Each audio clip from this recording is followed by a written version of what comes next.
إن الحمد لله نحمده ونستعينه ونستغفره ونعوذ بالله من شرور أنفسنا ومن سيئات أعمالنا من يهده الله فلا مضل له ومن يضلل فلا هادي له وأشهد أن لا إله إلا الله وحده لا شريك له وأشهد أن محمدا عبده ورسوله يا أيها الذين آمنوا اتقوا الله حق تقاته ولا تموتن إلا وأنتم مسلمون يا أيها الناس اتقوا ربكم الذي خلقكم من نفس واحدة وخلق منها زوجها وبث منهما رجالا كثيرا ونساء واتقوا الله الذي تساءلون به والأرحام إن الله كان عليكم رقيبا يا أيها الذين آمنوا اتقوا الله وقولوا قولا سديدا يصلح لكم أعمالكم ويغفر لكم ذنوبكم ومن يطع الله ورسوله فقد فاز فوزا عظيما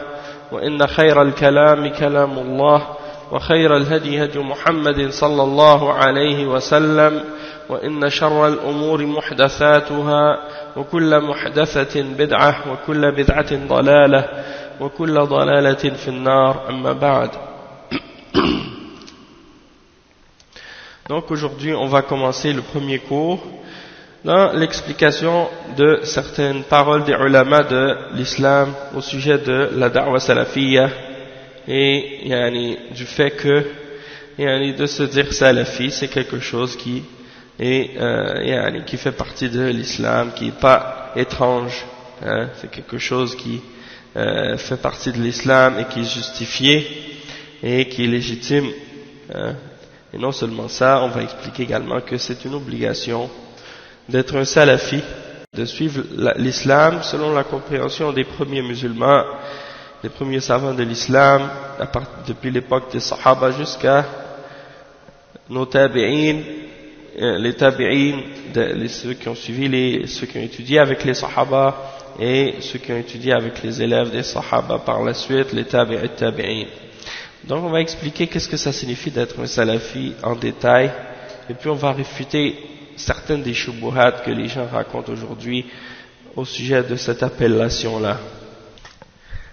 Inch'Allah, dans ce cours, qu'est-ce qu'on va faire? On va lire donc les paroles des ulama à ce sujet-là et puis on va essayer de comprendre ensemble qu'est-ce que ça signifie.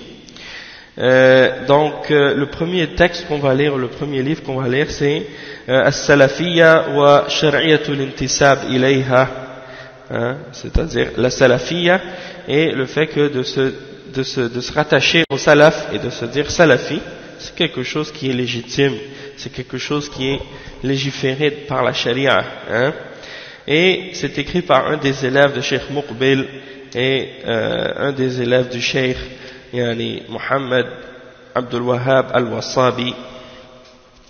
Et il commence son explication par la signification du mot salaf.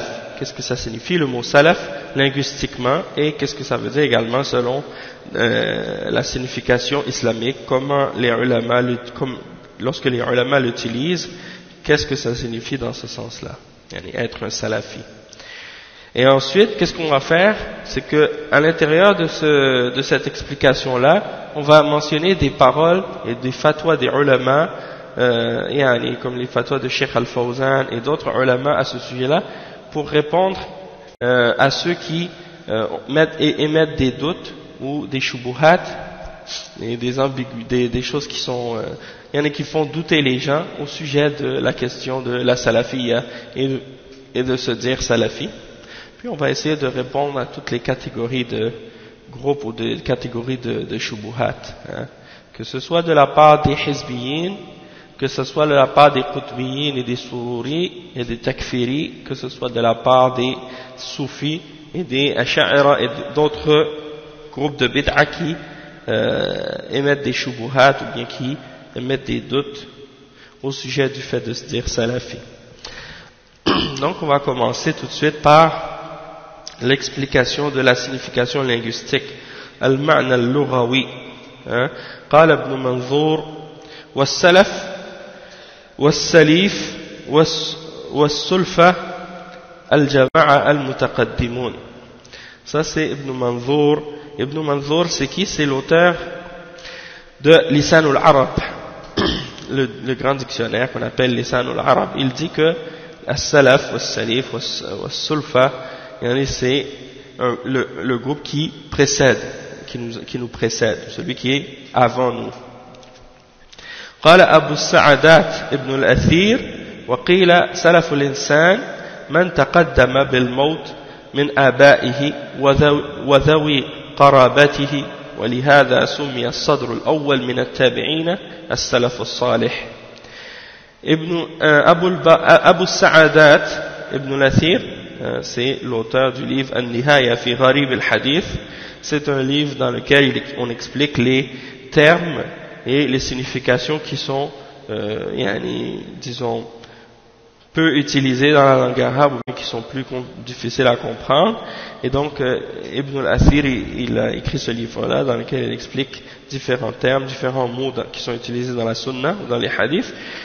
Et là, il mentionne on a dit qu'à propos du mot salaf, qu'est-ce que ça signifie? On a dit que c'est celui qui a précédé quelqu'un dans la mort, par la mort, parmi ses pères et parmi ses proches. Donc tout est dans tes ancêtres, ou bien ceux qui étaient là avant toi, qui ont vécu et qui sont morts avant toi, que ce soit parmi tes parents, tes pères ou tes proches. Et c'est pour ça qu'on appelle la première génération des musulmans, comme les tabi'in, on les appelle as-salaf as-salih, et ça c'est dans les paroles de Ibn al-Athir. Ensuite il dit Abdul Karim, il dit وقال عبد الكريم السمعاني السلفي بفتح السين واللام وفي آخرها الفاء هذه النسبة إلى السلف وانتحال مذهبهم. Donc le Cheikh Abdul Karim As-Sam'ani, quand il dit As-Salafi, il dit ça veut dire, il explique que c'est avec la fatha sur le sin et sur le lam, et à la fin il y a un fa, donc ça c'est l'origine ou la racine du mot, sin, lam, fa, donc il dit que ça c'est le fait de s'attribuer au salaf, et c'est-à-dire de suivre leur voie. Donc ça c'est sur le plan linguistique. Il mentionne aussi une autre parole de l'imam Abu al-Hasan ibn al-Athir al-Jazari بعد أن نقل كلام السمعاني المتقدم وعرف به جماعة. Ça c'est dans Al-Lubab fi Tahdhib al-Ansab. Il dit il y a un groupe qui sont connus par ce nom-là, as-salaf. Bon, donc ça c'est pour expliquer sur le plan linguistique qu'il y a qu'est-ce que ça signifie le mot salafi. Donc déjà sur le plan linguistique, on peut constater ou on peut considérer que c'est quelque chose qui fait qu'on s'attribue à ceux qui étaient avant nous, ceux qui nous ont précédés et nos ancêtres. Donc sur le plan linguistique, il n'y a aucun problème du fait de se dire salafi, puisque c'est de se référer à ceux qui étaient là avant nous. Maintenant, on va voir plus précisément qu'est-ce que ça peut signifier dans les paroles des ulama, comment les ulama ont défini ce terme. قال الإمام السفاريني المراد بمذهب السلف ما كان عليه الصحابة الكرام رضوان الله عليهم وأعيان التابعين لهم بإحسان وأتباعهم وأئمة الدين ممن شهد له بالإمامة وعرف وعظم شأنه في الدين وتلقى الناس كلامهم خلفا عن سلف دون من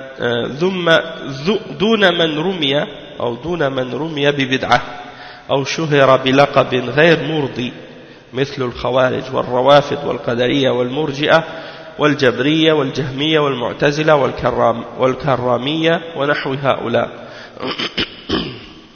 Donc l'imam As-Safarini, dans son livre Lawami' al-Anwar, le volume 1 à la page 20, il dit que l'imam As-Safarini, il dit que qu'est-ce qu'on veut dire par la voie des salafs? C'est ce que les nobles sahaba, que Allah soit satisfait d'eux, radiyallahu anhum, ridwanallahi alayhim, et de même que les individus parmi les tabi'in qui les ont suivis de la meilleure façon, et ceux qui sont venus après eux qui les ont suivis aussi, parmi les imams de la religion, ceux qu'on a témoigné à leur sujet que c'était des imams dans l'islam, et on a connu leur grand apport à la religion, et que les gens ont accepté et transmis leurs paroles de génération en génération,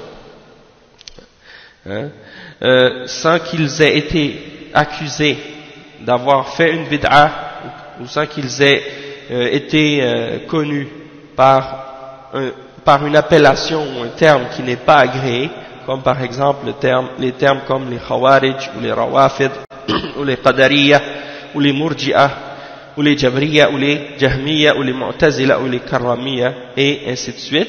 Donc tous ceux qui n'ont pas été connus par une de ces appellations-là, parmi les appellations ou parmi les termes, les étiquettes qu'on donne aux Mubtadi'a, et qui n'ont pas été accusés d'avoir commis une bid'a, donc tous ceux-là, ce sont eux nos salafs. Ça c'est la définition, parmi les exemples des définitions qui sont données par les savants, par les ulama, par les imams de l'islam. Un autre exemple, c'est un exemple de la fatwa qui a été posée, la question qui a été posée à al-Lajnat ad-Da'ima.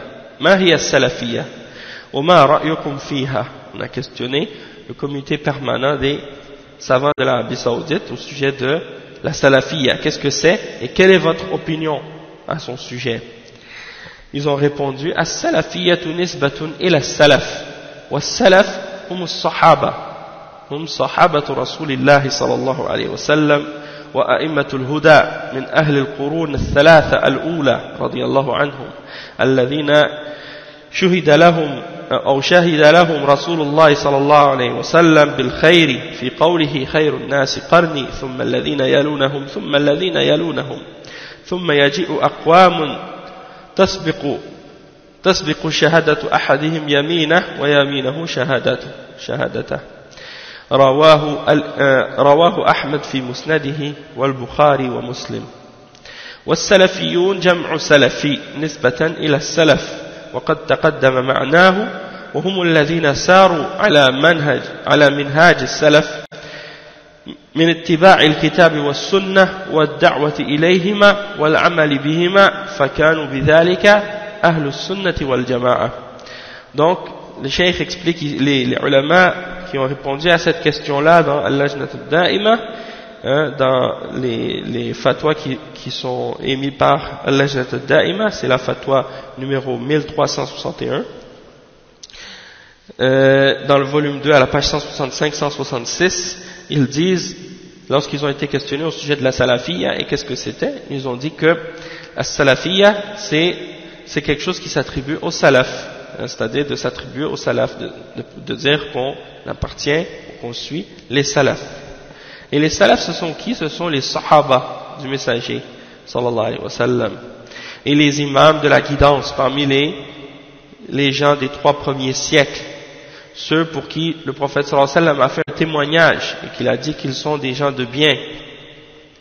Dans sa parole, qui est rapportée par l'imam Ahmed dans sa Musnad et Al-Bukhari et Muslim, il dit: les meilleures personnes ou les meilleures personnes sont ceux de ma génération, puis ceux qui la suivent, puis ceux qui la suivent, puis après viendra des gens qui feront précéder leur témoignage, qui feront précéder leur serment, ils feront leur serment avant leur témoignage, et d'autres qui feront leur témoignage qui feront leur serment avant leur témoignage et qui feront leur témoignage avant leur serment. Ensuite il dit was-salafiyoun, ils disent was-salafiyoun, les salafiyoun, qui sont-ils? As-salafiyoun c'est le pluriel de salafi et c'est pour désigner toute personne qui appartient au salaf, et on a expliqué déjà cette signification là, et c'est ceux qui ont suivi le chemin ou la voie ou la méthodologie des salafs. c'est-à-dire de suivre le Coran et la Sunna et d'inviter les gens à ces deux choses-là et d'appliquer et de les appliquer. Donc c'est pour ça qu'ils sont, à cause de ça, ils sont Ahlus Sunnati wal Jama'a. Ce sont les gens de la Sunna et de la Jama'a. Ensuite, il y a les paroles de l'imam Muhammad Aman ibn Ali al-Jami, rahimahullah, qui explique aussi cette signification-là dans son livre As-Sifat al-Ilahiyya fil Kitab wa Sunnah. Il dit عندما نطلق كلمة السلف إنما نعني بها من الناحية الاصطلاحية أصحاب رسول الله صلى الله عليه وسلم الذين حضروا عصره فأخذوا منه هذا الدين مباشرة غضا طريا، كما يدخل في هذا الاصطلاح التابعون لهم الذين ورثوا علمهم قبل أن يطول عليه الأمد، والذين شملتهم شهادة الرسول صلى الله عليه وسلم وثناؤه عليهم بأنهم خير الناس، حيث يقول صلى الله عليه وسلم خير الناس قرني ثم الذين يلونهم ثم الذين يلونهم، كما يشمل الاصطلاح تابع التابعين. Donc le cheikh Mohammed Aman al-Jami, il dit qu'on applique le terme salafi ou la parole salaf. Ça signifie quoi? Ça signifie dans la définition des ulama, dans les terminologies que les ulama ont donné à ce terme-là, ce sont les compagnons du messager d'Allah sallallahu alayhi wa sallam, ceux qui ont été présents à son époque et qui ont pris cette religion de lui directement, hein. Et de même que le terme salaf, et dans sa signification dans la terminologie des ulama,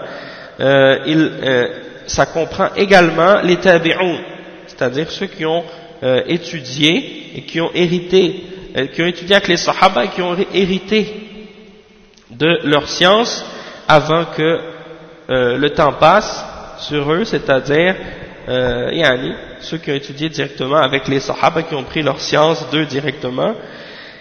Et donc ils sont compris dans le témoignage que le prophète sallallahu alayhi wa sallam a fait en leur faveur et l'éloge qu'il a fait à leur sujet, en disant que ce sont les meilleures personnes dans son hadith, dans le hadith qu'on a mentionné tout à l'heure, khayrun nas qarni thumma alladhina yalunahum thumma alladhina yalunahum, c'est-à-dire les meilleures personnes c'est les gens de ma génération, puis ceux qui la suivent, puis ceux qui la suivent.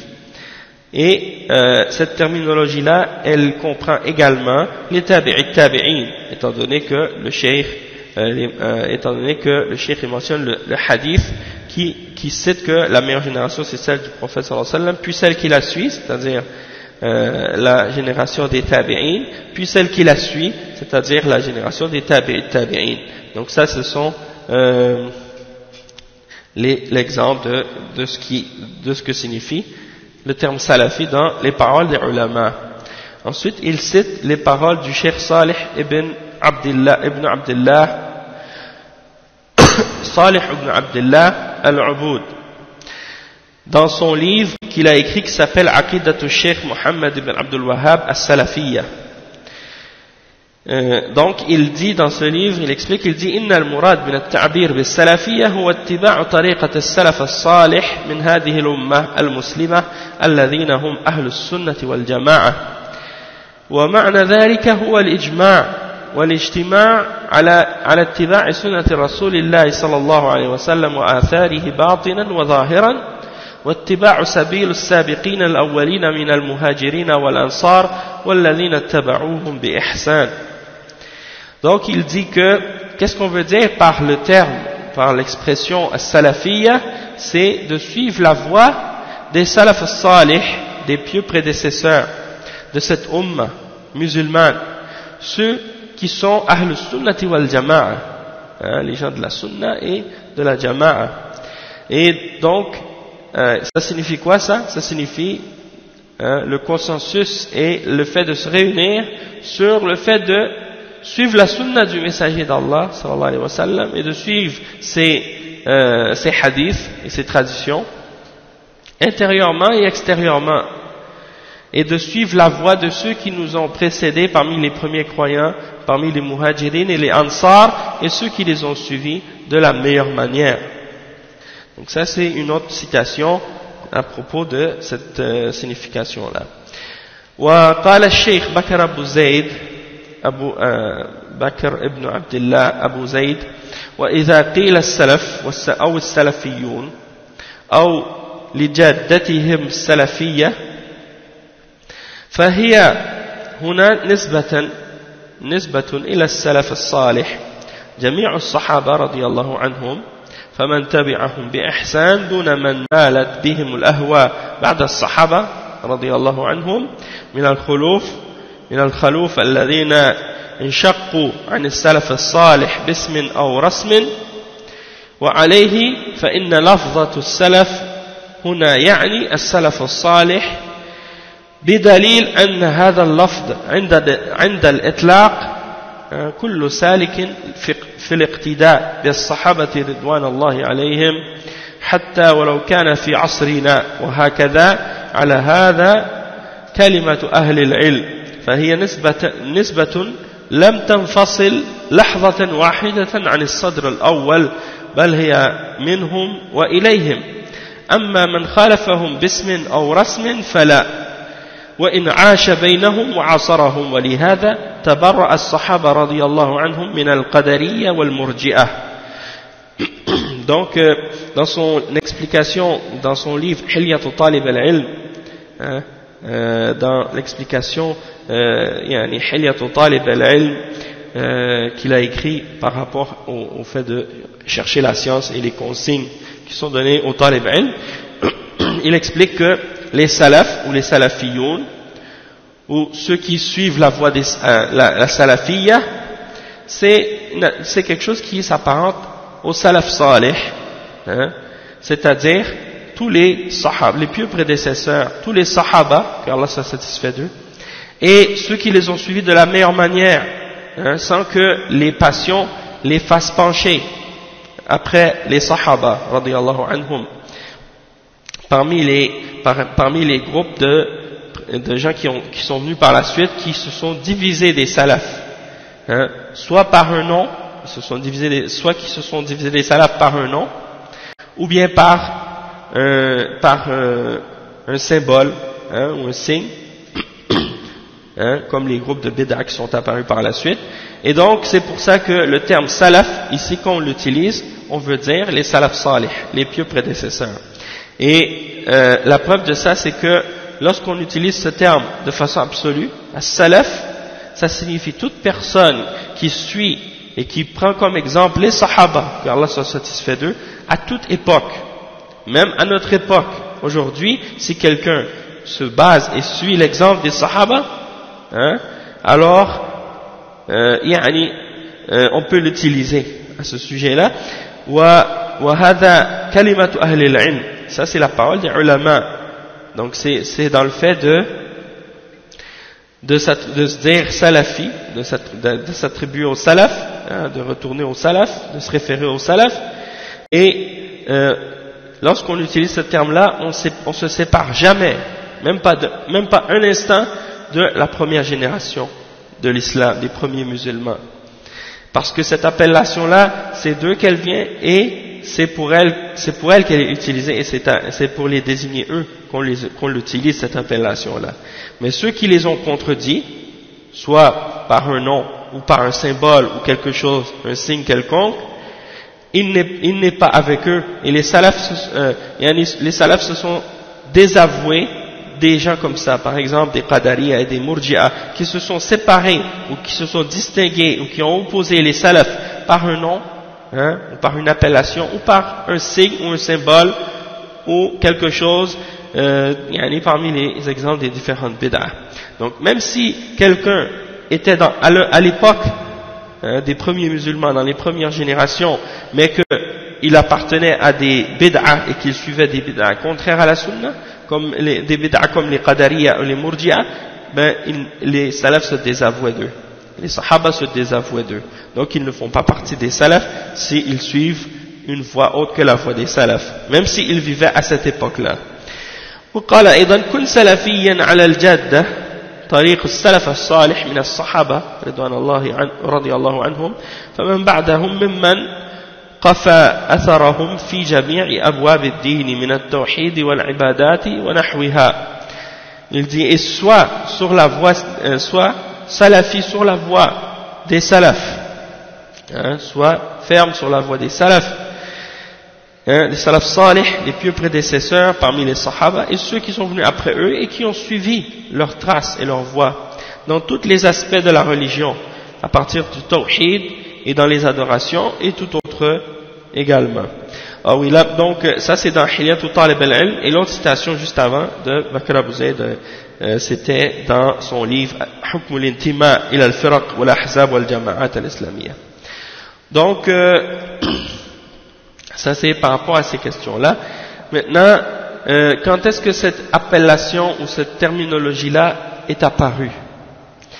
Cheikh Mohammed Aman al-Jami, il dit وقد ظهر هذا الاصطلاح واشتهر حين ظهر النزاع ودار حول أصول الدين بين الفرق الكلامية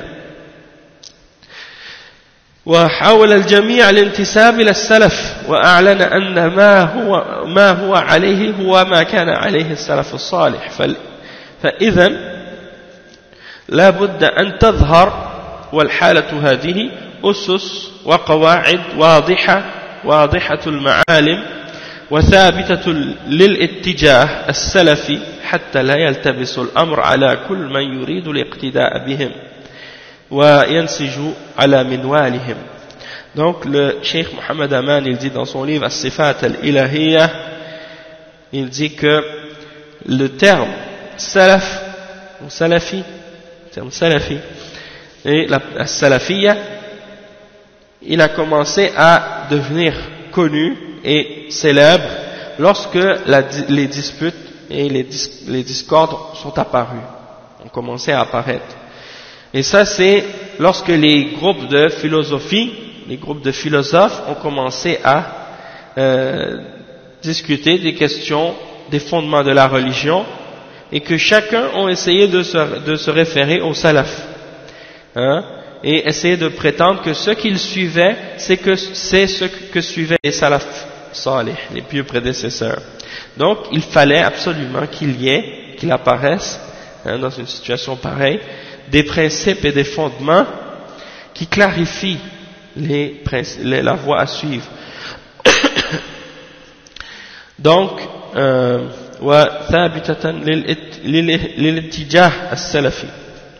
pour que l'orientation salafi, l'orientation des salafs soit claire, et pour pas que les choses commencent à être confondues et mélangées pour les gens. Pour toute personne qui veut vraiment suivre les salafs et être sur leur voie. Donc c'est les explications du Cheikh Mohammed Aman, et il cite également les paroles de Bakr Abu Zayd, qui dit وَقَدْ كَانَ الْمُسْلِمُونَ الْأَوَائِلِ وَهُمُ الصَّحَابَةِ رضي الله عنهم قبل بزوغ بذرة التفرق والانشقاق ليس لهم اسم يتميزون به لأنهم كما ذكر يمثلون الإسلام والامتداد الطبعي له، ولكن لما حصلت تلك الفرق الضالة التي يشملها لفظ أهل الأهواء لغلبة اتباع الهوى عليهم، ولفظ أهل البدع لاتباعهم ما هو خارج عن الدين أجنبي عنه، وأهل الشبهات لأنهم يلبسون الحق بالباطل فيشبهون به على العامة لبناء خروجهم عن السنة على مرض الشبهة الفاسدة، وقدوتهم في هذا العدو الأول إبليس لعنه الله. فإن أول من قاس قياسا فيما ذكر الله عنه قال أنا خير منه خلقتني من نار وخلقته من طين.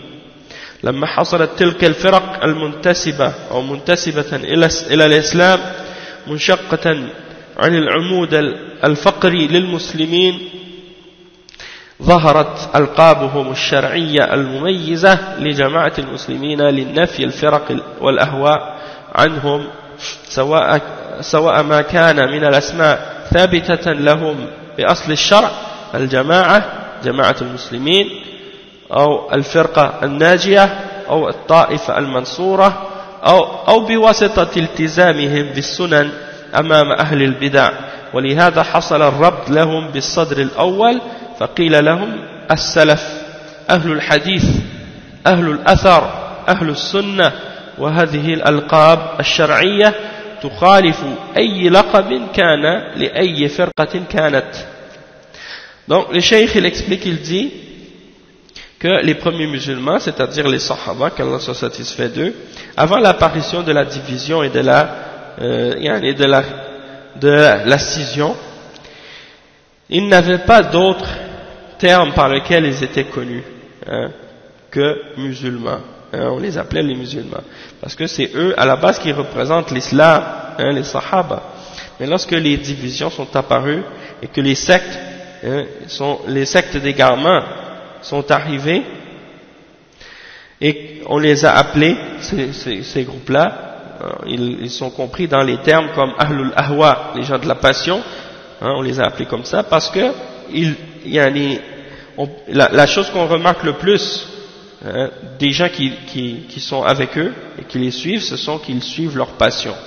Ou bien l'appellation Ahlul Bid'a, les gens de la Bid'a, parce qu'ils suivent ce qui est en dehors de la religion, qui est étranger à la religion. Ou bien Ahlul Shubuhat, c'est-à-dire les gens qui mélangent la vérité et le faux, et ils font paraître aux gens, au commun des musulmans, des choses, en leur faisant croire que ces choses-là font partie de l'islam ou que font partie de la religion, pour les faire sortir de la sunna en utilisant la maladie des ambiguïtés et des doutes corrompus. Et leur modèle ou leur exemple qu'ils suivent dans ces choses-là, c'est le premier ennemi, Iblis, le shaitan, que Allah le maudisse. Parce que c'est lui le premier qui a utilisé des analogies, comme Allah subhanahu wa ta'ala le mentionne dans le verset 12, dans Surat Al-A'raf. Il dit, je suis meilleur que lui, tu m'as créé de feu et tu l'as créé de terre.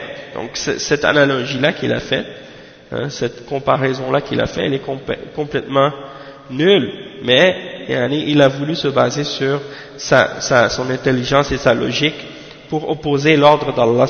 Donc il est le premier ennemi, et le premier parmi ceux qui ont commis cette erreur-là.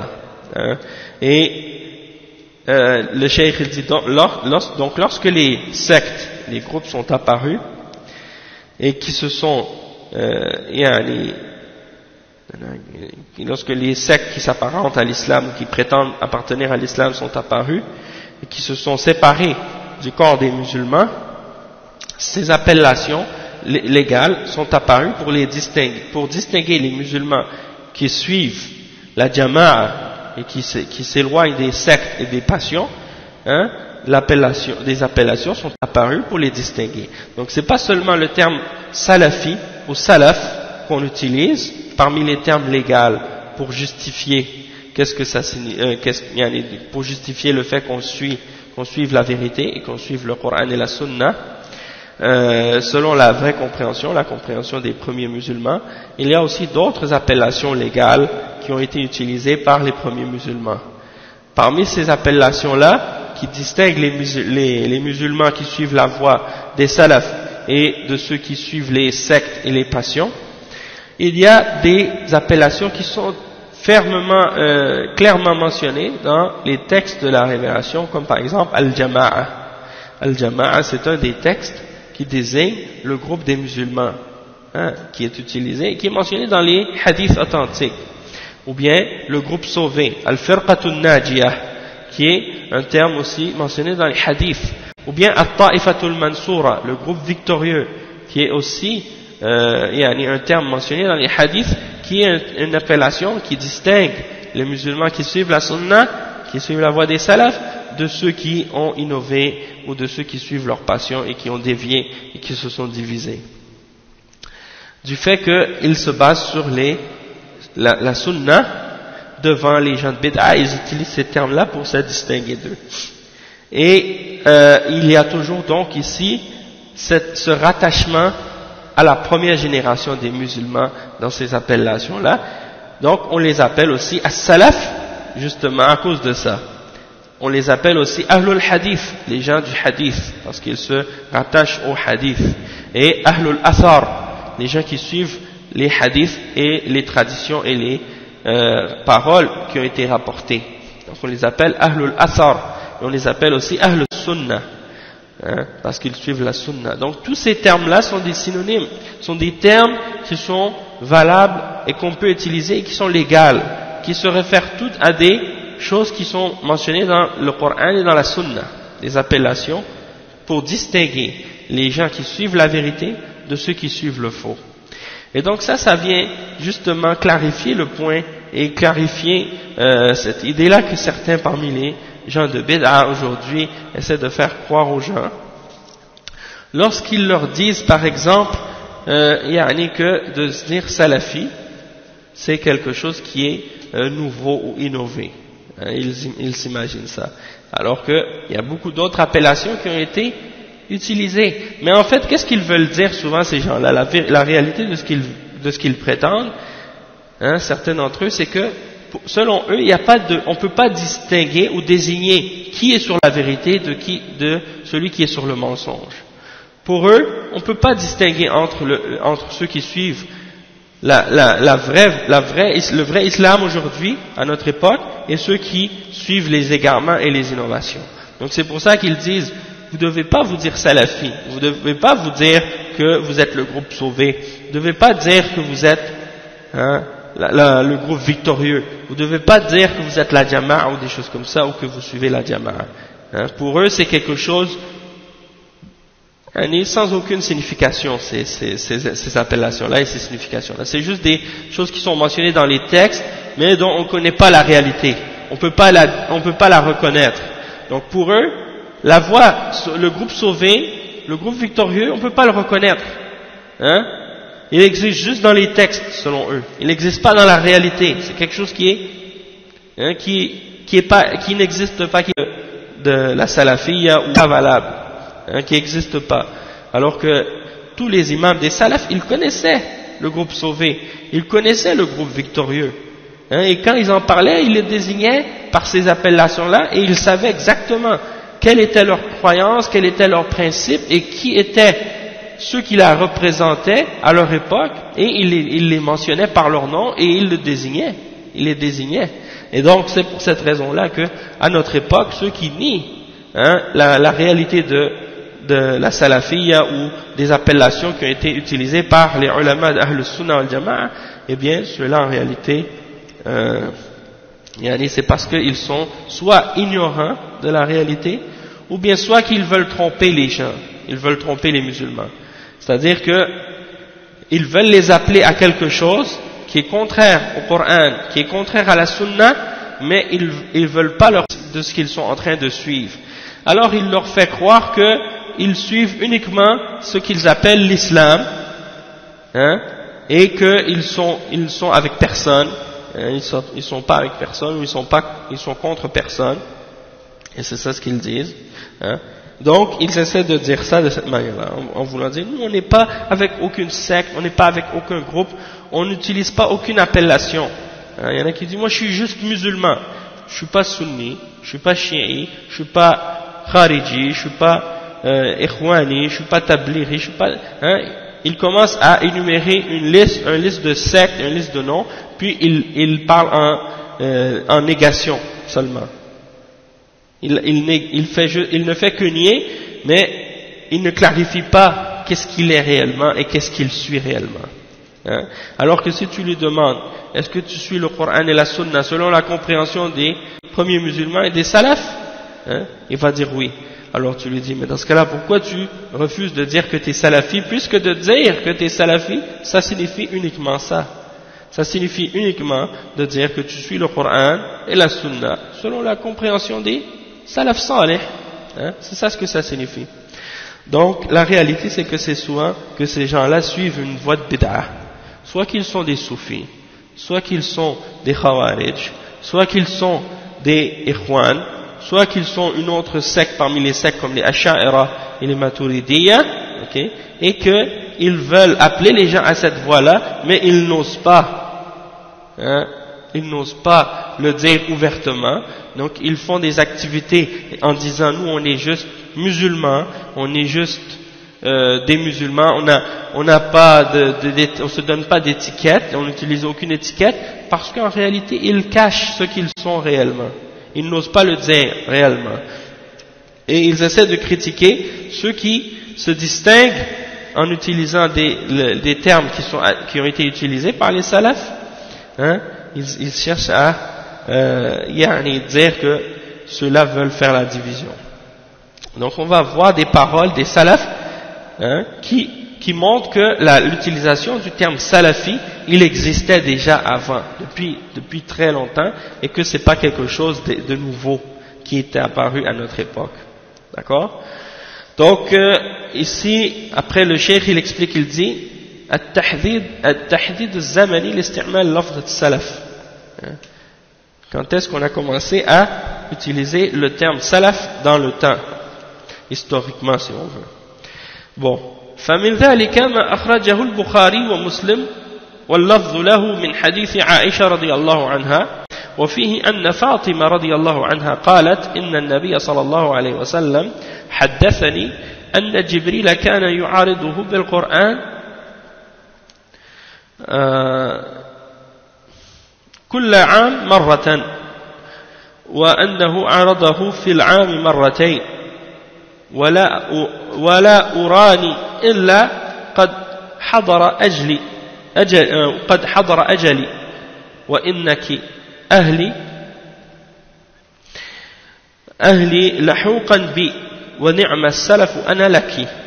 Donc là c'est le prophète sallallahu alayhi wa sallam, hein, c'est un hadith qui est rapporté par Al-Bukhari et Muslim, et la parole dans ce hadith c'est ça c'est la version de Muslim, c'est les paroles de Aïcha radiyallahu anha qui dit que Aïcha radiyallahu anha, elle dit que Fatima, la fille du prophète Muhammad sallallahu alayhi wa sallam, a dit que le prophète sallallahu alayhi wa sallam lui a parlé et il lui a dit que Jibril il venait lui faire reviser le Coran à chaque année une fois, et que cette année-là il est venu et il lui a fait reviser 2 fois, et il a vu que il allait bientôt partir, que son moment ou son heure était proche, c'est-à-dire qu'il allait mourir sallallahu alayhi wa sallam. Donc il a dit je suis ta famille et c'est à moi que tu reviens, c'est à moi que tu appartiens, c'est à moi que tu reviens parce que je suis ton père, hein, dans ce sens-là, et quel bon salaf je suis pour toi, c'est-à-dire quel bon exemple, quel bon prédécesseur je suis pour toi. Ça c'est un exemple de l'utilisation de ce terme salaf, même par le prophète sallallahu alayhi wa sallam. Ni'ma salaf ana laki. Ça c'est les paroles du prophète sallallahu alayhi wa sallam. وقال النووي والسلف المتقدم معناه أنا متقدم قدامك فتردين علي. Donc l'imam al-Nawawi il commente au sujet de ce hadith dans son sharh de Sahih Muslim, et il dit as-salaf c'est celui qui t'a précédé, qui vient avant toi. Donc ça signifie, cette parole du prophète sallallahu alayhi wa sallam, quand il dit ça à Fatima radiyallahu anha, que je te précède, je suis devant toi, et donc tu vas revenir à moi. Et ensuite il dit وعن أنس رضي الله عنه قال لو أن رجلا أدرك السلف الأول ثم بعث اليوم ما عرف من الإسلام شيئا قال ووضع يده على خده ثم قال إلا هذه الصلاة. Donc là, ça c'est un autre hadith qui prouve l'utilisation du terme salaf même à l'époque des sahaba, hein. C'est un hadith qui mentionne les paroles de Anas radiyallahu anhu. Il dit si un homme qui avait connu si un homme avait لو أن رجلا أدرك السلف الأول ثم بعث اليوم, si un homme avait connu les salaf, c'est-à-dire les prédécesseurs, ceux qui avaient précédé parmi les sahaba, puis qu'il était ressuscité aujourd'hui, il n'aurait rien connu de l'islam, il n'aurait rien reconnu de l'islam. Et il a mis sa main sur sa joue, et puis il a dit, acceptez cette salat. Puis il a dit ensuite, ثم قال أما والله على ذلك لمن عاش في هذه النكر ولم يدرك ذلك السلف الصالح فرأى مبتدعا يدعو إلى بدعته ورأى صاحب الدنيا يدعو إلى دنياه فعصمه الله عن ذلك وجعل قلبه يحن إلى ذلك السلف الصالح يسأل عن سبيلهم ويقتص آثارهم ويتبع سبيلهم لا يعوض أجرا عظيما وكذلك فكونوا إن شاء الله. Donc il dit ensuite, c'est les paroles encore de Anas radiyallahu anhu, c'est mentionné dans Al-I'tisam de l'imam al-Shatibi. Il continue sa parole, il dit donc celui qui vient dans ces périodes où il y a beaucoup de choses mauvaises et qu'il rencontre un salaf, s'il rencontre un salaf salih, les salaf salih, et qu'il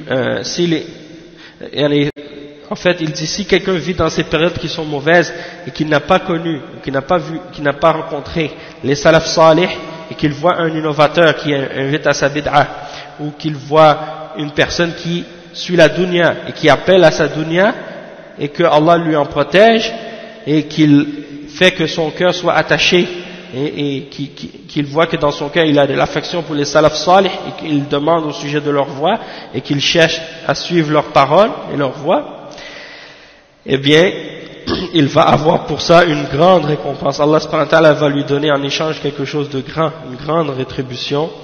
Alors soyez comme ça, Inch'Allah, c'est-à-dire soyez ceux qui, lorsqu'ils voient des gens qui appellent à leur bid'a ou qui courent derrière la dunya, soyez parmi ceux que Allah a protégés justement de toutes ces choses-là, et qui a fait que leur cœur se rattache au salaf salih et qui demandent au sujet de leur voix. Ça c'est la façon dont vous devez être.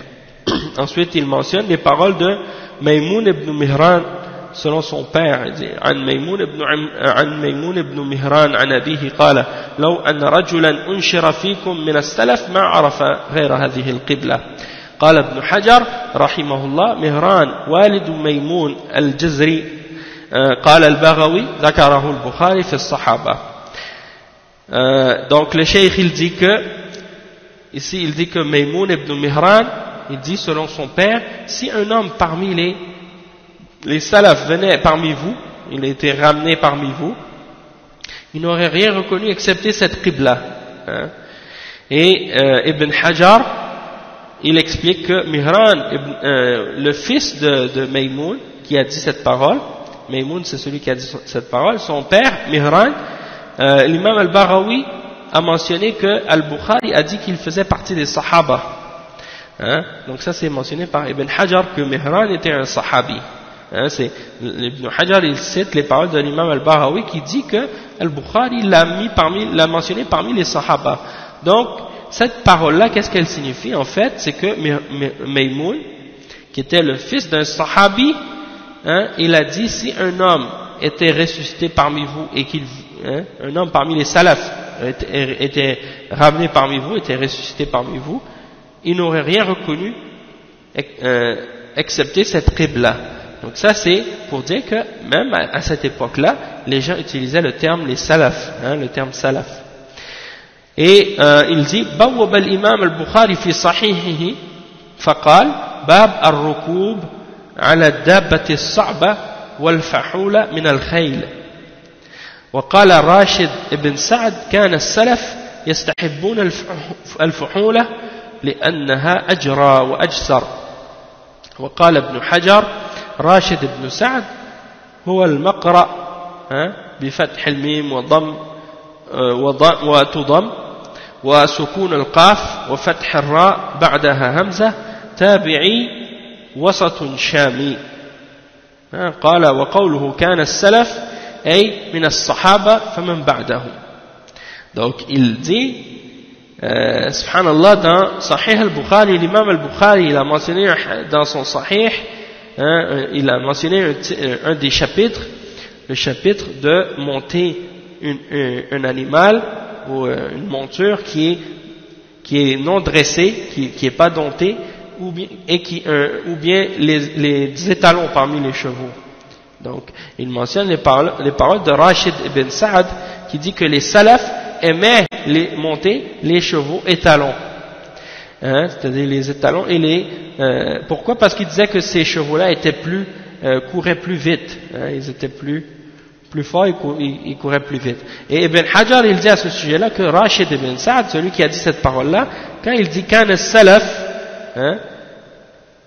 et il parle des sahaba et de ceux qui sont venus après. Pourquoi? Parce que il est lui-même un tabi'i. Donc c'est la preuve que même les tabi'in, les premiers musulmans, ceux qui étaient à l'époque des sahaba et après, ils utilisaient le terme salaf. Ils utilisaient le terme salaf. Donc les plus jeunes parmi les sahaba qui ont vécu très longtemps et les tabi'in, ils utilisaient déjà le terme salaf pour désigner ceux qui étaient là avant eux, parmi les sahaba et parmi les tabi'in, et ainsi de suite.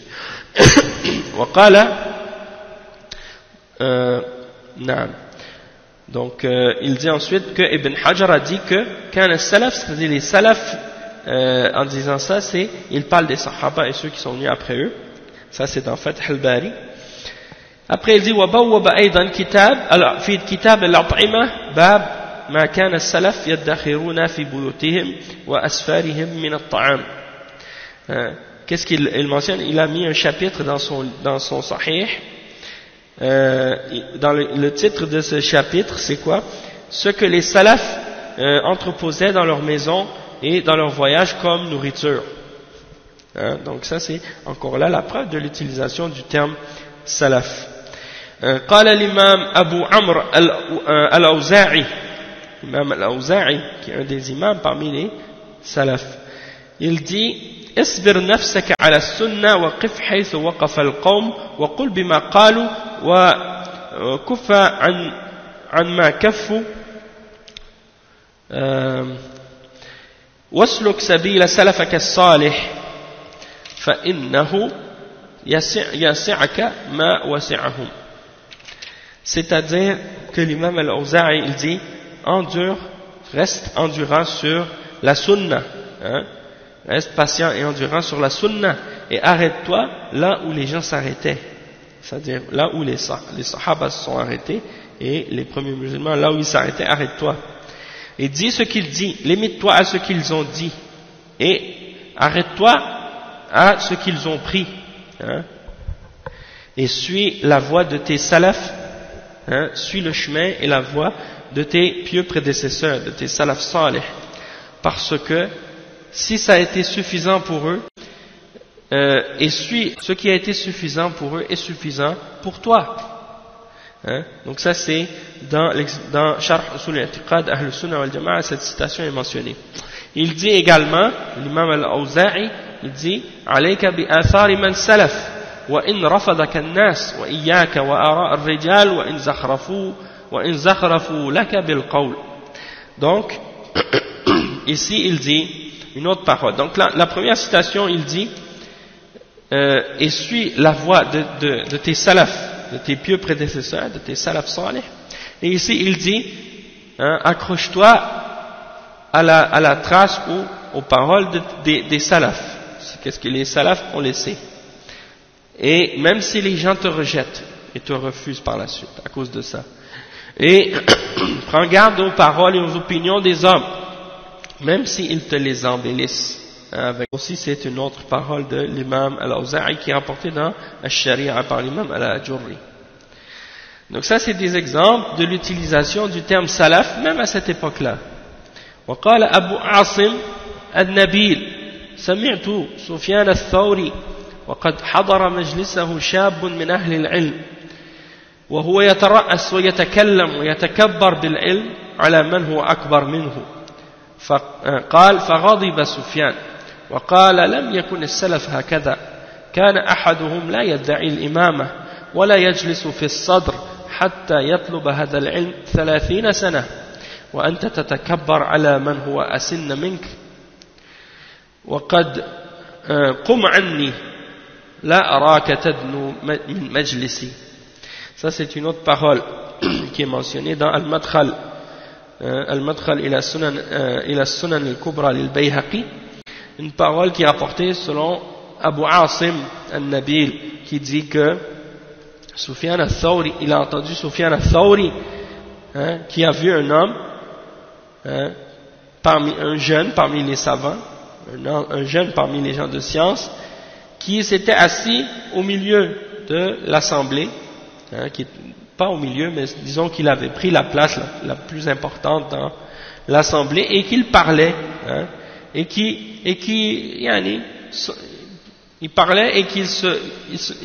parlait de façon un peu arrogante ou fière ou orgueilleuse devant les gens de science qui étaient plus vieux que lui.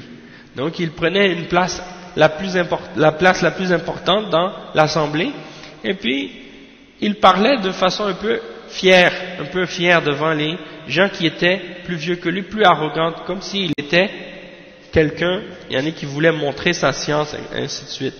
Sufyan, il s'est mis en colère quand il a vu ça. Sufyan al-Thawri, rahimahullah, il s'est mis en colère, il a dit, les salafs n'étaient pas comme ça. Il a dit, les salafs n'étaient pas comme ça. De qui il parle? Il parle des tabi'in et des tabi'in, parce que lui-même, il fait partie, il parle des sahaba et des tabi'in, parce que lui-même fait partie des tabi'in, ou bien des savants qui sont venus après les tabi'in, dans ces premières générations-là. Donc, l'imam Sufyan al-Thawri, c'est un des imams parmi les salafs, et lui-même, il utilisait le terme salaf. C'est ça le point ici. Il a dit à ce jeune, les salafs ne faisaient pas ça. Personne d'entre eux, aucun d'entre eux ne prétendait lui-même être un guide ou être un imam dans la religion. Et il ne s'assoyait pas à la place la plus importante dans l'assemblée avant d'avoir cherché la science pendant 30 ans. Et toi, tu t'enfles d'orgueil et de fierté devant ceux qui sont plus vieux que toi. Il a dit, lève-toi, et que je ne te vois pas approcher mon assemblée ou mon assise, là où l'endroit où je donne mes cours. Donc ça, c'est l'exemple de la parole de Sufyan al-Thawri à ce sujet-là, qui utilise le terme salaf. Et la parole célèbre de l'imam Ibn Taymiyyah, Cheikh al-Islam, il dit rahimahullah dans Majmu' al-Fatawa, le volume 4 à la page 149, لا عيب على من أظهر مذهب السلف وانتسب إليه واعتز إليه بل يجب قبول ذلك منه بالاتفاق فإن مذهب السلف لا يكون إلا حقا. Donc Ibn Taymiyyah il dit il n'y a aucun mal, aucun blâme à celui qui montre la voie des salafs, qui montre qu'il appartient à la voie des salafs et qu'il suit la voie des salafs. Soit qu'il dit par exemple je suis salafi, ou bien qu'il dit par exemple je suis la voie des salafs, il n'y a aucun mal là-dedans.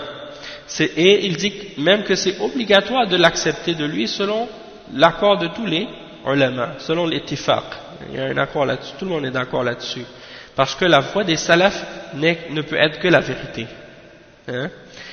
Et ونقل ابن تيمية عن أبي سليمان الخطابي في رسالته الغنية عن أهل الكلام وأهله قال فأما ما سألت عنه من الصفات وما جاء منها في الكتاب والسنة فإن مذهب السلف إثباتها وإجراؤها على ظواهرها ونفي الكيفية والتشبيه عنها. Donc Ibn Taymiyyah il mentionne les paroles de l'imam Abu Sulayman al-Khattabi dans son livre Al-Ghunya an al-Kalami wa Ahlihi.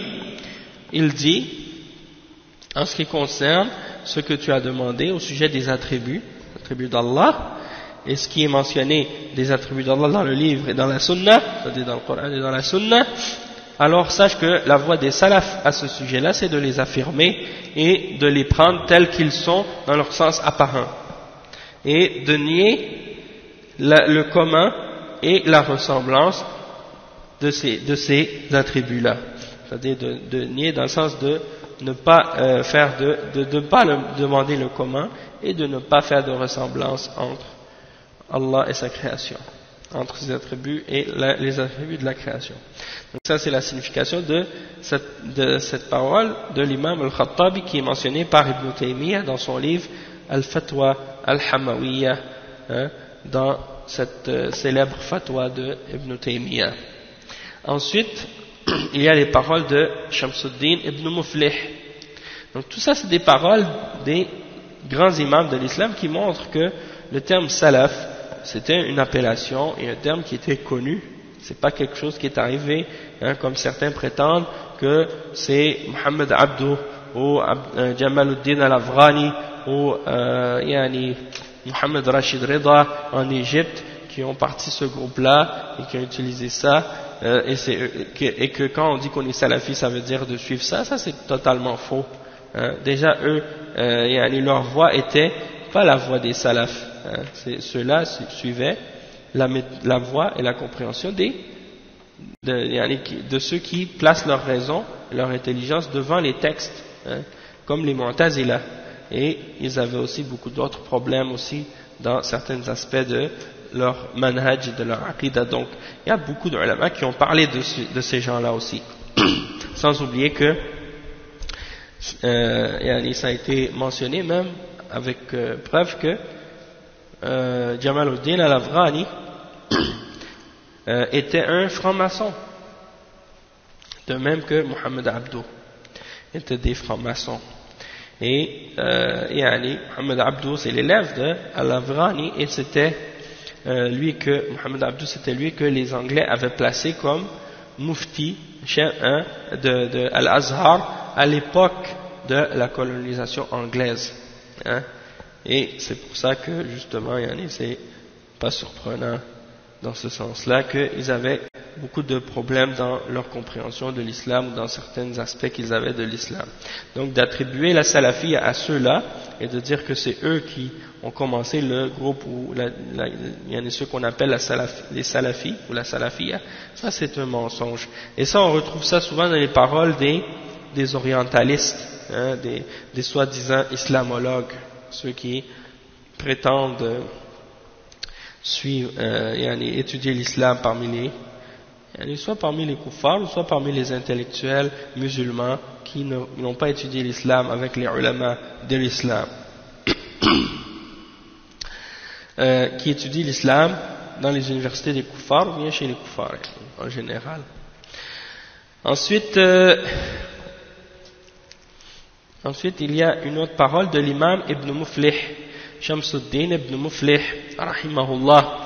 Il dit dans son livre Al-Adab al-Shar'iyya, Faslun fi raddi jawab al-kitab wa uslub al-salaf fi al-mukatabati kas-salam. Donc il mentionne un des chapitres dans son livre et il dit que ce chapitre s'intitule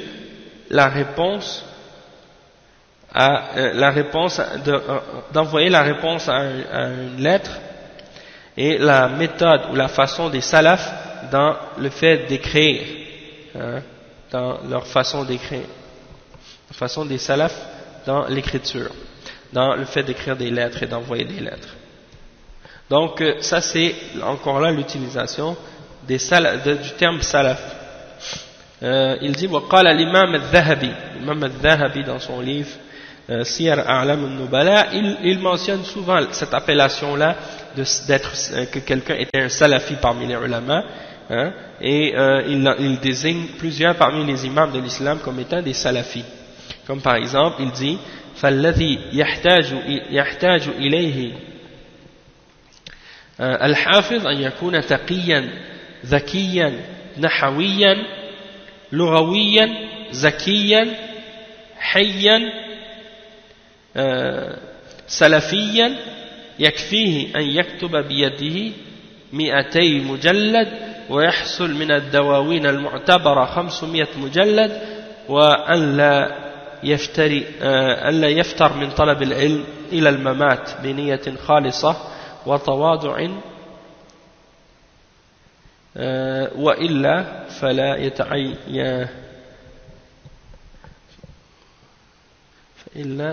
Non. En tout cas, ici, ça c'est dans Siyar A'lam al-Nubala, volume 13 à la page 380.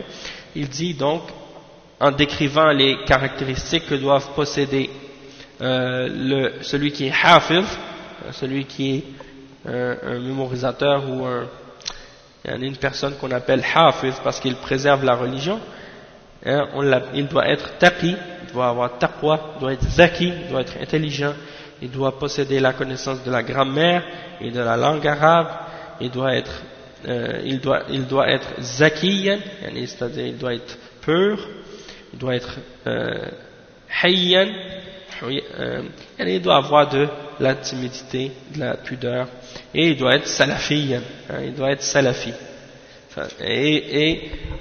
Donc ensuite il mentionne d'autres caractéristiques parmi les livres qu'il a écrit, ou le nombre de livres qu'il a lus ou qu'il a écrit, ou des choses comme ça.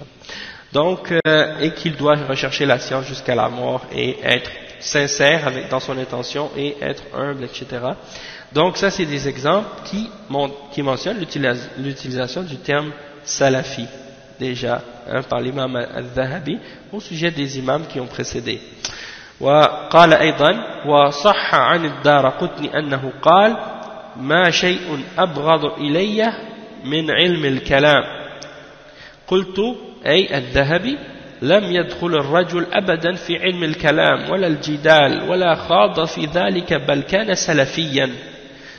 Donc on voit ici encore une fois les paroles de l'imam al-Dhahabi quand il parle de l'imam al-Daraqutni qui est un des imams parmi les imams des salaf, un des grands savants de hadith.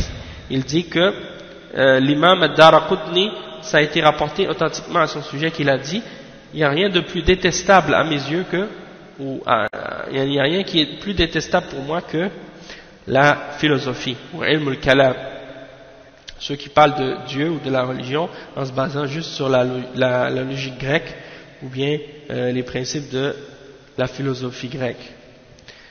Et il mentionne al-Dhahabi par la suite en parlant de l'imam al-Daraqutni, il dit il n'est jamais rentré dans la philosophie ni dans les disputes et les argumentations philosophiques au sujet de la religion.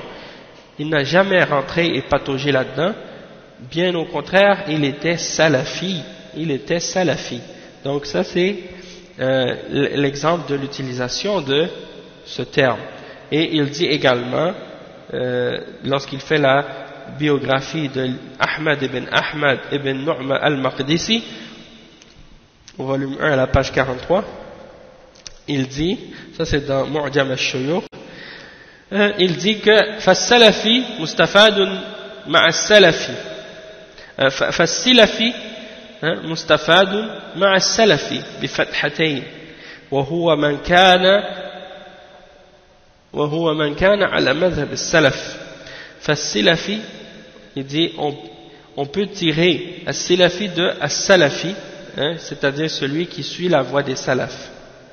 Et il dit وقال أيضا من كان على عقيدة السلف وقال أيضا من كان دينا خيرا سلفيا وكان دينا خيرا سلفيا ومهيبا وقال أيضا وكان متواضعا سلفيا حميد الأحكام وأيضا فإن أحببت يا عبد الله الإنصاف فقف مع نصوص القرآن والسنن ثم انظر ما قاله الصحابة والتابعون وأئمة التفسير في هذه الآيات وما حكوه من مذاهب السلف. Donc ici il mentionne une série de citations encore une fois de l'imam des paroles de l'imam al-Dhahabi. Il dit, il est à propos de différents individus, comme par exemple à propos de Ahmad. Oui, tout à l'heure c'était à propos de Abi Tahir al-Silafi, maintenant c'est à propos de Ahmad ibn Nu'ma al-Maqdisi. il a dit, il était sur la aqida des salaf. Ça c'est le volume 1 à la page 34. Tout à l'heure, j'avais dit que c'était lui, mais c'était pas lui, c'était As-Silafi. Et c'est le volume 21 à la page 6. En ce qui concerne l'autre citation, c'était dans la biographie de Muhammad ibn al-Mifdal al-Bahrani. Ça c'est dans le volume 2 à la page 280. Il dit au sujet de celui-là, de ce cheikh, de cet imam, il dit il était très pratiquant, très religieux, il était très bon, il était salafi, il était respecté. Et il mentionne par la suite à propos de Yahya ibn Ishaq ibn Khalil al-Shaybani dans le volume 2 à la page 369. كان متواضعا سلفيا حميد الأحكام. Il était humble, il était salafi, et il avait des bonnes règles, des règles louables. Donc ça c'est pour dire que l'utilisation du terme salafi de cette manière-là, comme on l'utilise aujourd'hui, il existait déjà depuis cette époque-là et même avant. Donc on désignait les savants pour dire qu'ils étaient sur la voie des salafs et qu'ils étaient sur la aqida des salafs et qu'ils suivaient cette compréhension de l'islam comme les premiers musulmans, les sahaba, les tabi'in le suivaient. On disait d'eux qu'ils étaient des salafis et c'était une façon de dire d'eux des éloges. C'était un éloge. Quand on disait à propos de quelqu'un qu'il était salafi, c'est quelque chose de bien. C'est quelque chose qui prouve que la personne elle est sur le haqq. Également, il y a les paroles de l'imam al-Zahabi encore une fois quand il dit si tu veux être, toi, le serviteur d'Allah, sur la voie de la bonne voie, alors arrête-toi avec les textes du Coran et de la Sunna, puis regarde ce que les Sahaba et les Tabi'un ont dit, ainsi que les imams du tafsir au sujet de ces versets, et ce que les voix des salafs, ce que les voix des salafs ont dit, ce que les différentes voix des salafs ont dit. Donc, madhahib al-salaf, l'utilisation encore une fois du terme des salafs.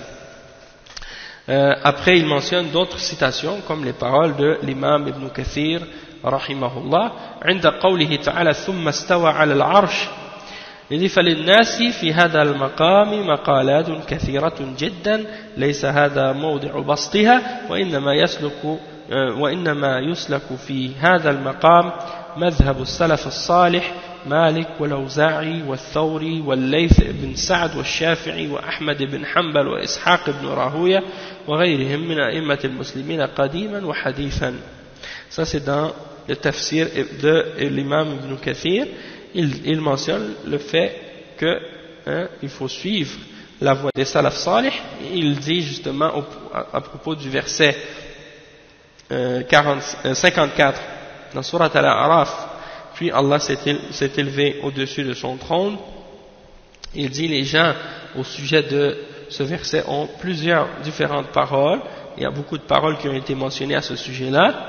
Et c'est pas ici le lieu ou l'endroit pour élaborer plus là-dessus, mais il faut savoir qu'on doit suivre à ce sujet-là, à propos de ce verset-là, et de la compréhension de Al-Istiwa, la voie des salaf salih.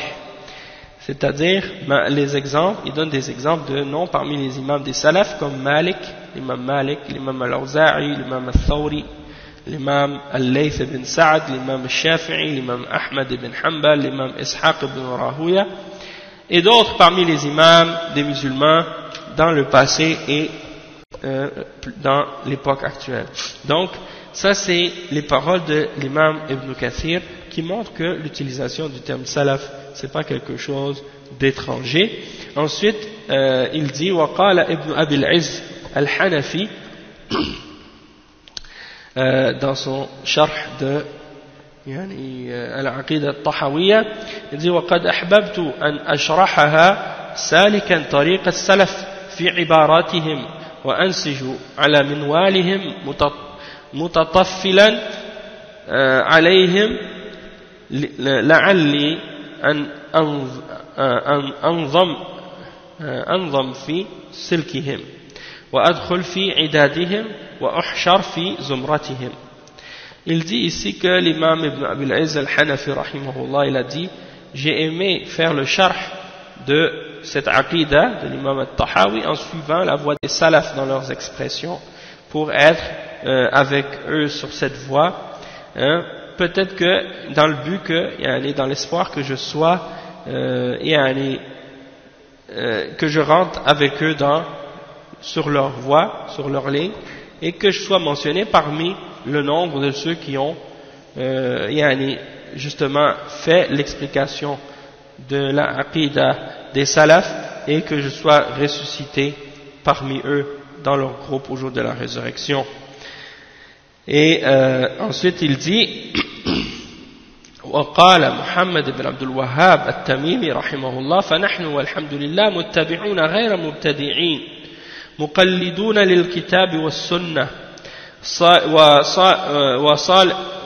وصالح سلف الأمة على مذهب أهل السنة والجماعة والله وأمر الله ورسوله وهو أمر الله ورسوله وأمر الله ورسوله. Donc le cheikh il dit ici que l'imam Muhammad ibn Abdul Wahhab rahimahullah, il dit: nous sommes, alhamdulillah, des gens qui nous suivons et nous n'innovons pas. Nous suivons, nous nous accrochons au Coran et à la Sunna et aux pieux parmi nos prédécesseurs, aux pieux prédécesseurs de cette ummah sur la voie de Ahl Sunnati wal Jama'a, et c'est l'ordre d'Allah et de son messager sallallahu alayhi wa sallam. وقال الشيخ عبد الله ابن الشيخ محمد بن عبد الوهاب رحمه الله: مذهبنا في أصول الدين مذهب أهل السنة والجماعة وطريقتنا طريقة السلف التي هي الطريق الأسلم بل والأعلم والأحكم خلافا لمن قال طريق الخلف أعلم. Donc ça c'est mentionné dans Ad-Durar al-Saniyah, c'est Abdullah, le fils du cheikh Muhammad ibn Abdul Wahhab. Il dit: notre voie dans les fondements de la religion, c'est la voie de Ahl Sunnah wal Jama'a, et notre chemin c'est notre voie, notre chemin c'est la voie des salafs, hein, qui est la voie qui est la plus sauve, la plus sécure et qui est même la plus savante et la plus intelligente, la plus parfaite, celle qui est plus correcte, la meilleure. Contrairement à celui qui dit que la voie des khalaf, la voie qui sont venus après, la voie de ceux qui sont venus après les salafs, ils disent que la voie de ceux qui sont venus après les salafs est plus savante. Donc ça c'est pour réfuter justement leurs paroles parmi les gens de bid'a, parmi les gens de kalam, et comme les Mu'tazila et les Asha'ira, ils disent que la voie des salafs elle est aslam, donc elle est plus sécure, c'est plus sécuritaire, mais la voie des khalaf, ceux qui sont venus après les salafs, ils disent qu'elle est plus savante et plus disons, comment je pourrais dire, ahkam, à chaque fois j'ai de la difficulté à l'expliquer. Al-ahkam, c'est-à-dire, qu'est-ce qu'ils veulent dire par là? C'est qu'elle est plus intelligente, elle est plus, disons, plus claire. Enfin, c'est ce qu'ils veulent dire.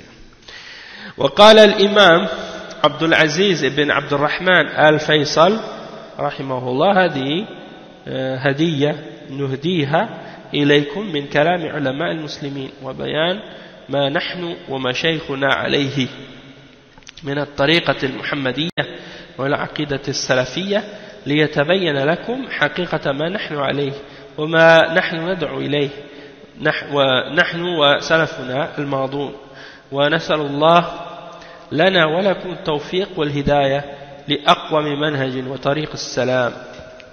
Le cheikh, donc l'imam Abdul Aziz ibn Abd al-Rahman al-Faysal rahimahullah, il mentionne dans cette parole qui est tirée de Ad-Durar al-Saniyah, le volume 1 à la page 595, il dit que ceci est un cadeau, et ça il fait allusion à des livres qu'il envoie à quelqu'un Et il dit, ces livres que nous te donnons, hein, c'est un cadeau qui contient les paroles des ulama, des musulmans, dans la clarification de ce que nous ainsi que nos shuyukh suivent comme suivent de la voie de Muhammad sallallahu alayhi wa sallam et de la aqidah salafiyya, l'aqidah des salafs, pour que tu puisses connaître la réalité de ce qu'ils suivent et la réalité de ce à quoi nous appelons les gens, nous ainsi que ceux parmi nos prédécesseurs qui nous ont précédés dans le passé. Et on demande à Allah pour nous et pour vous le succès et la guidance vers la meilleure voie et la voie la voie du salut et de la paix. Donc ça c'est l'exemple de cet imam qui mentionne cette parole qui dit que ça c'est la aqidah des salafs qu'ils suivent. Donc ça c'est pour expliquer, en même temps on a vu qu'on a mentionné des paroles des savants des salafs, et on a commencé depuis l'époque des sahaba. Maintenant on a commencé à avancer dans le temps jusqu'à Ibn Taymiyyah, jusqu'à des élèves de Ibn Taymiyyah, puis par la suite jusqu'à des savants des siècles passés, et jusqu'à des savants de notre époque comme maintenant, comme le Cheikh Abdul Aziz ibn Baz. On mentionne ces paroles ici, il dit قال الشيخ عبد العزيز بن باز رحمه الله وليست الوهابية مذهبا خامسا كما يزعمه الجاهلون والمغرضون، وإنما هي دعوة إلى العقيدة السلفية وتجديد لما درس من معالم الإسلام والتوحيد. وسئل أيضا عن الفرقة الناجية فقال هم السلفيون وكل من مشى على طريقة السلف الصالح. Donc on a demandé au Cheikh Abdul Aziz ibn Baz rahimahullah au sujet justement de la salafi, de la salafi ou bien de la wahhabiyya. En fait il a clarifié ce point là dans son Majmou' Fatawa, le volume 3, à la page je pense à la page 306. Allahu a'lam, parce qu'il y a une erreur ici, il y a une faute dans les pages. En tout cas, il dit Al-Wahhabiyya, comme ils nous appellent, les Wahhabites, comme ils aiment nous dire les Wahhabites, ils disent les Wahhabites, ils aiment se camoufler ou se cacher derrière le terme salafi, pour tromper les gens qui ont peu de connaissances de l'islam. Quand tu entends des choses comme ça, vraiment tu es étonné, comme si le terme salafiste était quelque chose de nouveau, ou comme si on ne pouvait pas vérifier c'était quoi la aqidah des salafs, comme si les salafs n'avaient pas clarifié leur aqidah. Eux, ce qu'ils essaient de dire par là, c'est que les gens qui suivent la voie des salafs aujourd'hui, et qui reconnaissent le Cheikh Mohammed ibn Abdul Wahhab comme étant un grand savant de l'islam, qui était salafi, de même que le Cheikh Ibn Taymiyyah et les imams qui les ont suivis, et les savants qui les ont suivis par la suite, comme si, pour essayer de faire croire que ceux qui suivent et qui reconnaissent ces grands savants-là, que eux, ils connaissent, ils sont, étant donné qu'ils ne sont pas ash'ara, ils ne sont pas des vrais salafis. Pour eux, les vrais salafis, les vrais sunnis, ce sont ceux qui sont sur la secte des ash'ara. Et al-Ash'ari qui est né en l'an 200, c'est quoi? Il est né en l'an 260 ou 270 Hijri. Il a grandi et il a étudié pendant 40 ans de sa vie. Il a été sur la secte des Mu'tazila pendant 40 ans de sa vie. Vous imaginez quelqu'un pendant 40 ans de sa vie, il est dans une secte, Pendant 40 ans de sa vie, il est dans une secte qui dit que la raison a précédence sur la révélation, et qui nie les attributs d'Allah subhanahu wa ta'ala ou qui déforme leur sens.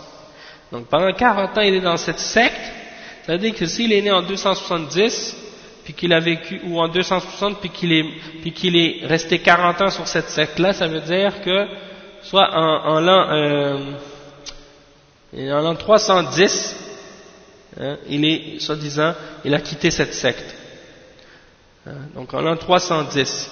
Et c'est là qu'il a commencé à adopter une autre voie, qui était à l'époque la voie de Muhammad ibn Kullab, la voie de Ibn Kullab, C'est pour ça qu'on les appelle al-ash'ara al-kullabiyya. Parce que la plupart des gens qui se disent ash'ara aujourd'hui, ils suivent cette compréhension-là ou cette voie-là. Et à la fin de sa vie, il s'est repenti, puis il a dit non, ça y est, maintenant je reviens à la voie de l'imam, à la voie de la aqida de l'imam Ahmad, la aqida de Ahl Sunnah. Donc il s'est désavoué de cette aqida-là par la suite, et puis il est revenu à la aqida de l'imam Ahmad, qui consiste à affirmer tous les attributs d'Allah subhanahu wa ta'ala sans exception, et de rejeter le commun, de ne pas chercher à savoir le commun des attributs, et de nier également la ressemblance entre les attributs du Créateur et de la créature. Donc ça c'est d'affirmer tous les attributs sans demander le commun et sans faire de ressemblance. Donc ça, eux ils s'imaginent que si tu es pas Ash'ari ou Maturidi, eh ben tu fais pas partie de Ahl Sunnah et t'es pas Sunni. Et il y en a parmi eux qui disent bon oui ok, il y a 3 positions parmi les gens d'Ahl Sunnah. Il y a les gens qui suivent la voie d'Ahlul Hadith, puis il y a les Maturidiyya, puis il y a les Ash'ara. Donc il y en a qui incluent les gens d'Ahlul Hadith, mais ils s'incluent également là-dedans. Il y en a d'autres qui disent non, il n'y a que les Ash'ara et les Maturidiyya qui sont Ahlus Sunnah wal Jama'a. Tous les autres n'ont rien à voir avec Ahlus Sunnah wal Jama'a. La réalité c'est que les Ash'ara et les Maturidiyya ne font pas partie de Ahlus Sunnah wal Jama'a. Pas seulement pour les problèmes qu'ils ont à propos des noms et des attributs d'Allah, mais également à cause des problèmes qu'ils ont dans la signification du tawhid, et au sujet de la définition de la foi, et au sujet du qadar, et au sujet de beaucoup d'autres questions parmi les points qui ont rapport avec la aqida. Donc ils ont beaucoup d'autres erreurs, c'est pas seulement les erreurs qu'ils ont au sujet des noms et des attributs d'Allah.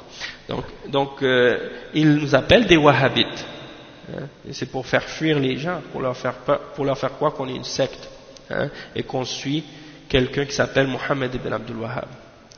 La réalité c'est que Muhammad ibn Abdul Wahhab c'est un savant parmi les savants, comme l'imam Ahmad, l'imam Shafi'i, l'imam Malik, l'imam Ibn Taymiyyah et les autres savants de l'islam. C'est un savant parmi les autres. Et Al-Wahhabiyya, Cheikh bin Baz il dit quoi? Il dit la Wahhabiyya c'est pas un cinquième madhab comme ils prétendent, comme les ignorants le prétendent. Et c'est seulement une da'wa, une invitation à la aqida salafiyya, et de renouveler ce qui a été déformé ou mélangé dans les enseignements de l'islam et du tawhid, de le ramener à son origine et à sa source, c'est-à-dire de réformer la religion, de ramener les gens à la réalité des enseignements de l'islam et du tawhid. Et on a demandé également au Cheikh Abdul Aziz ibn Baz au sujet du groupe sauvé, il a dit ce sont les salafiyoun et tous ceux qui marchent sur la voie des salaf salih. Et on va terminer aujourd'hui avec les paroles du Cheikh Mohammed ibn Salih al-Uthaymin, qui dit فأهل السنة والجماعة هم السلف معتقدا حتى معتقدا هم السلف معتقدا حتى المتأخر إلى يوم القيامة إذا كان على طريق النبي صلى الله عليه وسلم وأصحابه فإنه سلفي. Donc ici dans le sharh de l'Aqida al-Wasitiyya, il dit que le Cheikh Mohammed ibn Uthaymin, il dit que les gens de la Sunna et de la Jama'a, ce sont les salafs, ceux qui ont la Aqida des salafs, même s'il vient dans un temps plus loin, c'est-à-dire il vient dans un temps plus loin, c'est-à-dire jusqu'au jour de la résurrection, s'il suit la voie du prophète sallallahu alayhi wa sallam et de ses compagnons, alors c'est un salafi. Et on va s'arrêter ici. on arrive à une citation du Cheikh Salih Al-Fawzan. On va s'arrêter ici parce que demain, Inch'Allah, on va faire une lecture de cette fatwa du Cheikh Al-Fawzan qui termine cette série de paroles des ulama au sujet de la salafiyya. Puis on va mentionner d'autres fatwas également par rapport aux paroles et aux positions du Cheikh Salih Al-Fawzan à ce sujet-là. Parce que vous savez qu'il y a des hizbiyin et des gens qui ont des shubuhat au sujet de la da'wa salafiyya. Ils se disent salafi, mais en même temps ils émettent des doutes au sujet de se dire salafi. Ça c'est une chose vraiment étrange. Parmi les choses qu'on remarque à notre époque, des gens qui se disent salafi, puis qui après par la suite émettent des doutes sur le fait de se dire salafi. Et ils mentionnent des paroles de Cheikh Salih Al-Fawzan qui dit que de se dire salafi, c'est quelque chose qui est interdit parce que c'est comme si on essayait de se vanter et des choses de ce genre. Et que c'est une tazkiya ou des choses comme ça. Donc on va lire les paroles de Cheikh Al-Fawzan, différentes fatwas là-dessus, et on va voir la réalité de ce que dit le Cheikh Salih Al-Fawzan sur la question de la salafiyya. Et on va en lire du livre en question qu'on est en train d'étudier maintenant, et également des fatwas qui sont dans son livre Al-Muntaqa, dans lequel il y a dans ses recueils de fatwas. Et on va voir que la réalité de la position du Cheikh Al-Fawzan, c'est que la da'wa salafiyya c'est la vérité et que c'est ça qu'il faut suivre et qu'il n'y a pas d'autre islam qui est vrai excepté l'islam qui est venu par celui des salafis.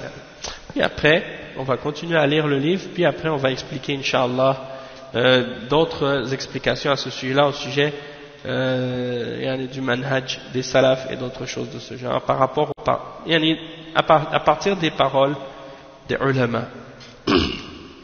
Donc on va s'arrêter ici pour aujourd'hui, Inch'Allah. Subhanakallahumma bihamdika ashhadu an la ilaha illa ant astaghfiruka wa atubu ilayh. Et on continuera donc demain, Inch'Allah, le dars. Bon, assalamu alaikum wa rahmatullahi wa barakatuh.